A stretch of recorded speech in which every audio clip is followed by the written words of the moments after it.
IMF की एक और शर्त पूरी। टेक्सटाइल समेत जनरल इंडस्ट्री या कैपिटिव पावर प्लांट्स के लिए गैस महंगी कर दी गई। कैपिटिव के लिए गैस टैरिफ बढ़ाकर 3,000 रुपए फी MMBTU करने की मंजूरी।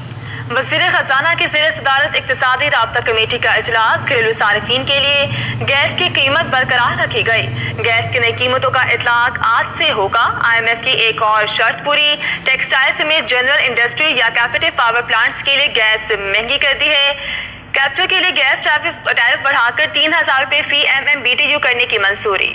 वज़ीर खजाना की ज़ेर सदारत इक्तिसादी राब्ता कमेटी का इजलास। घरेलू सारिफीन के लिए गैस की कीमत बरकरार रखी गई। गैस की नई कीमतों का इतलाक आज से होगा। IMF की एक और शर्त पूरी। टेक्सटाइल समेत जनरल इंडस्ट्री या कैपिटिव पावर प्लांट्स के लिए गैस महंगी कर दी है। कैपिटल के लिए गैस टैरिफ बढ़ाकर 3,000 रुपए फी MMBTU करने की मंजूरी।